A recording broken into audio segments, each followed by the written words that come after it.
Uy, isa mo Lods, pinag-aabag siya kanina pang umaga oh. Na 1v1? Oo. Kanina pa umaga. Ay, shit kasi yan. Ay, boss. Kanina ka pa dyan? Kanina pa ako dito, idol. Gusto nakita ang labanan. Kanina pa ako dito umaga. Taga saan ka? Taga Buenavista, idol. Tara. Sobrang lakas na nga ng ulan guys, nakuha pa nito dumayo. Siyempre, papakita ko kung sino. Hindi ko alam guys kung bakit nakatalikod to habang naglalaro. Siguro tinatago niya yung cellphone niya para hindi ko makita. Doon siya nagkakamali dahil kabisado ko na ang buong mapa. Pagtama ng sibat ko nung early, nagsabayan agad kami. Naisip ko lamang ako kasi naka-inspire ako, siya naka-sprint lang. Pero bakit ganun? Ako pa yung napas lang. Hindi, labis akong nangihinayang pero siya seryoso pa rin at kalmado lang. Habang ako hindi mapakali na para mang may kulang. Sinurpresa niya pa ako sa puntong ito kasi habang nagdidip ako ng minions, biglang tumalon sa harapan ko. Malakas ang loob niya kasi naka-winchalat na pala. Di ko tuloy alam kung saan ako pupunta. Hindi, putek. 0 to na nga pala yung score ko at talagang ako'y naiirita na. Lalo na nung tumipi-tipi siya. Pero kahit na ganoon yung inis ko, hindi ko pinahalata. Ang ginawa ko, dumampot ako ng kaunting polvo para yung init ng ulo ko ay medyo lumaylo. Alam kong bumubelo lang siya sa pagkakataong ito. Akala niya siguro hindi ako handa sa mga ganito. Pinatulog ko sa bato at pinagpahinga ko ng ilang segundo. Kung makikita nyo sa kanyang itsura, wala man lang siyang reaction sa kanyang pagkabura. Yun naman pala, may pinaplano na. Kahit payapa ang sitwasyon, bibigyan niya ako ng atensyon. Hindi ko siya pwedeng takbuhan kaya ginawa ko na ang nararapat at naaayon. Binalikan ko siya pero kapalpakan ang naging resulta. Ay! Kagi! Hindi ka napindot! Wanit ako!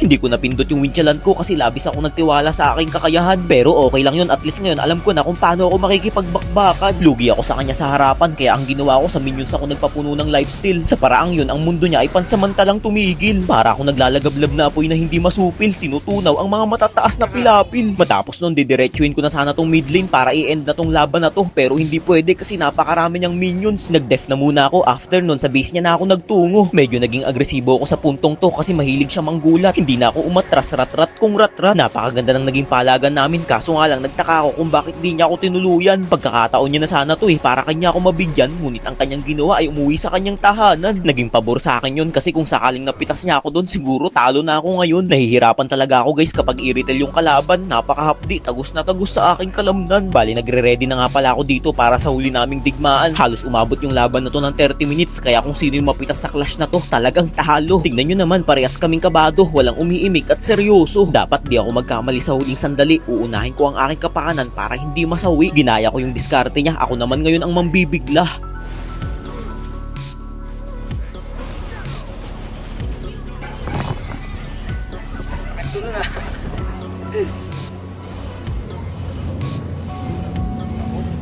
Nice game. Lakas mag-i-retail guys. Butik pinahirapan ako.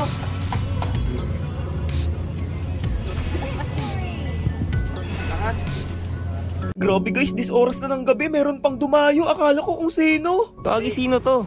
Naalala mo ba ako? Gagi si Stratos. Legendary ng Pani. Putik yung Funny Gods to, diba? Hindi ako naglalaro ng basketball, boss. Hindi, napadaan talaga kami dito para sa bata ako. 1v1 ba?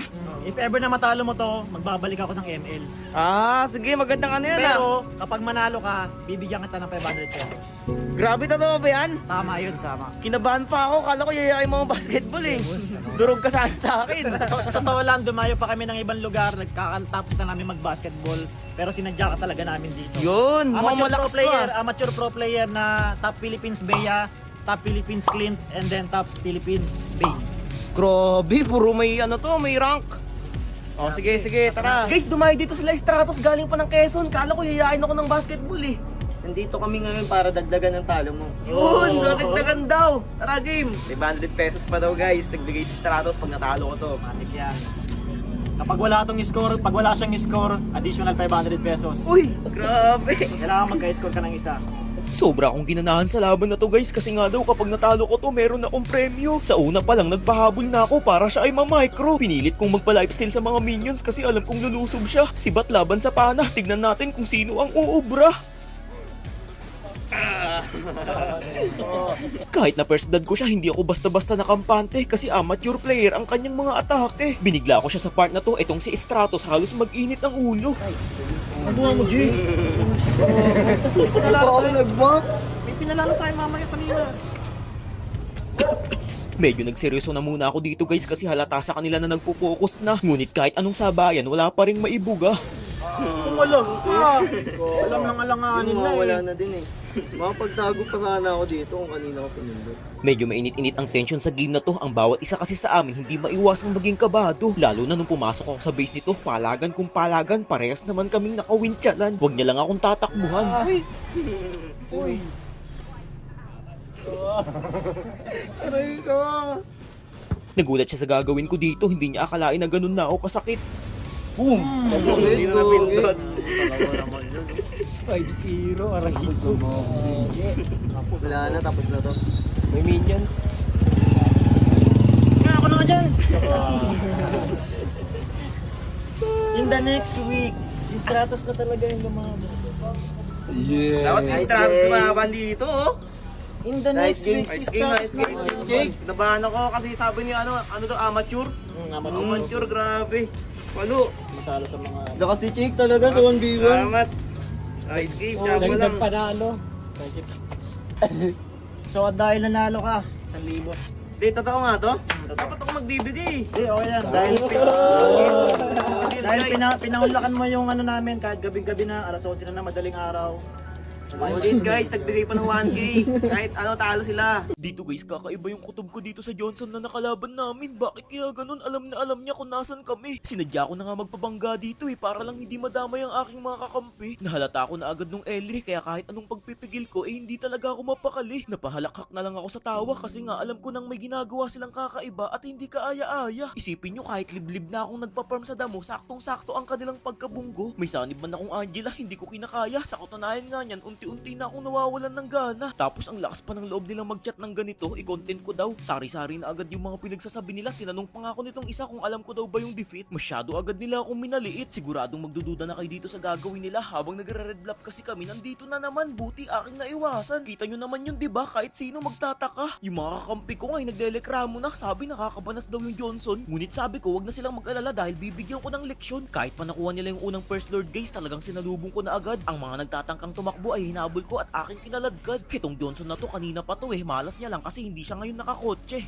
Meron pa pala kaso ang bilis ding nasira. Sa puntong ito ang nasa isip ko lang kung sino man ang sumalubong sa akin ay mapapas lang. Yung pani nga ay ginawa ko lang sa labugang. Feeling ko nga ramdam na nila yung gigil ko. Habang sa kasagsagan ng aking pagtayo, bigla ba namang may umilaw na tila ba'y parang bulalakaw. Maya-mayaw, nakasunod na naman sa akin yung Johnson, hataw na hataw. Ang hindi nila alam, pinag-aralan ko na lahat ng kanilang galaw. Hindi na nila ako mahuli-huli, may kasabihan nga nasa huli ang pagsisisi. Pero biro lang syempre, ang mga cheater ay hindi natin maitatanggi. Guys, grabe ka Johnson, sana mapanood mo to. Lumaro kayo ng patas, tingnan nyo naman, tumipit-tipit pa talaga ng wagas. 3 segundo na lang magkakalord na ulit. Kaya naman sabi ko sa mga kakampi ko, contest tayo. Medyo napanghinaan lang ako ng loob kasi nabawasan pa kami ng isa. Palong-palo rin kasi yung pani nila. Pagbalik ko pa lang, sumibat na agad ako kahit pabalang. Lugi man kami at kulang, pinasok ko pa rin at hindi man lang ako nalinlang. Napaganda yung paglusob ko na yun kasi ang kinalabasan ay nakaminyak ako. Nang dahil doon, nagkaroon kami ng pagkakataon para ang Lord ay masolo. Sa ngayon, wala na kaming dapat ipangamba. Ang lahat ay naging masaya at napahay pa ako sa kanila. Hindi na sila makaimik kanina ang iingay, ngunit bakit ngayon parang naging matamlay. Napansin ko dito na nag-iisa yung Lunox, siya sana yung tatargetin ko kaso yung Johnson yung tinamaan. Mamimili pa ba ako? Pwede na yung pagtiyagaan. Grabe guys no, kahit tank hindi ko inuurungan. Tuloy ang pagsugod kahit isa-isa na silang nagdadatingan. Maling wrong move sila doon, alam nilang may Lord kami, nagpapitas pa sila. Napakaganda pa nga ng ginawa kong plano dito akala nila uuwi na ako. Wala silang kaalam-alam, inaantay ko lang mag-cooldown yung inspire ko. Alam nyo bang kahit ganyan ang aking buhay, hindi ako nagdadalawang isip para sumalakay. Pero syempre nag-minions muna ako baka sumablay. Nung nag-tower lock na ako, hindi nila napigilang lumapit. Malagim tuloy at kalunos-lunos ang kanilang sinapit. Nagbag pa nga yung ML ko kita nyo hindi ako makaalis. Buti na push agad yung tore, kundi yari ako dun mga pre. At dahil bawas na sila ng dalawa, wala na akong katakot-takot para tumayo na lang sa base. Hanggang dulo ba naman ako pa rin yung binabangga nitong Johnson na to. Walang kadala-dala